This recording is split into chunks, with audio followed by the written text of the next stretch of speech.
এগুলো হচ্ছে পাঁচমিশালি খোটা শাক। মানে বাড়ির আশেপাশে কিন্তু এই শাকগুলো হয়ে থাকে। যখন বৃষ্টি হয়, বৃষ্টির পরে বাড়ির আশেপাশে এই শাকগুলো হয়। গ্রামের বাড়িতে, শহরের বাড়িতে জায়গা থাকলেও কিন্তু হয়ে থাকে। তো এই শাকগুলো এত বেশি মজার হয় খেতে। এখানে বিভিন্ন ধরনের শাক রয়েছে, আমি আসলে নামও বলতে পারবো না।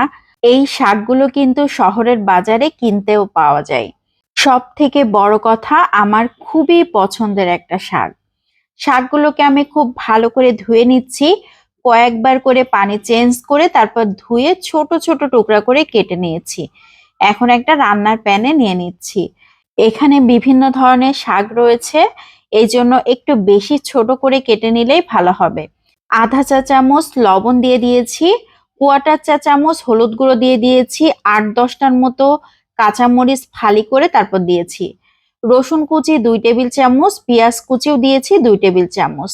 সামান্য একটু পানি দিয়ে এখন ঢাকনা দিয়ে ঢেকে ৫-৬ মিনিট রান্না করে নিচ্ছি। খুবই সুন্দরভাবে বলক চলে এসেছে, শাকগুলোও কিন্তু অনেকটাই কমে এসেছে। শাক থেকে অনেকটাই পানি বের হয়েছে, আমি অল্প একটু পানি দিয়েছিলাম। আর যদি কেউ না চান তাহলে হলুদটা স্কিপ করতে পারেন। আমার কাছে মনে হয় হলুদ দিলে একটু দেখতে সুন্দর দেখায়, এজন্য আমি হলুদ ব্যবহার করেছিলাম। ঢাকনা দিয়ে ঢেকে আবারও রান্না করে নিলাম ৬-৭ মিনিট। এরই মধ্যে শাকের পানি প্রায় শুকিয়ে এসেছে, শাকগুলো সিদ্ধ হয়ে গিয়েছে। এই শাকগুলোকে কিন্তু খুব ভালো করে সিদ্ধ করে নিতে হয়।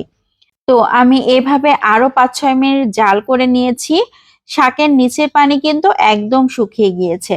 এখন এভাবে অনবরত বেশ কিছুক্ষণ নাড়াচাড়া করে আলগা যে ভেজা ভেজা ভাব আছে সেটাকেও শুকিয়ে নিতে হবে।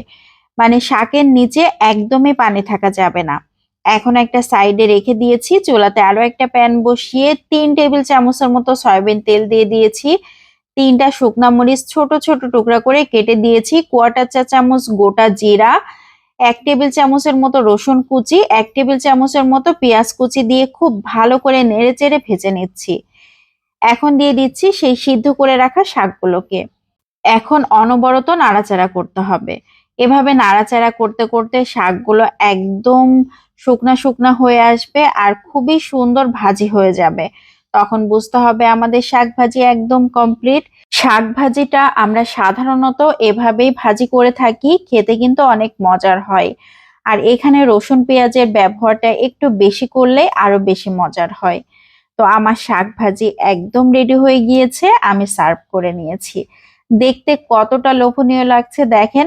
এমন শাক ভাজি হলে আর কোনো কিছু লাগবে? আমার কাছে মনে হয় এরকম শাক ভাজি হলে আমার আর কোনো কিছুই লাগবে না। গরম গরম ভাতের সাথে অসাধারণ টেস্টি। তো আজকের মতো বিদায় নিচ্ছি। আসসালামু আলাইকুম।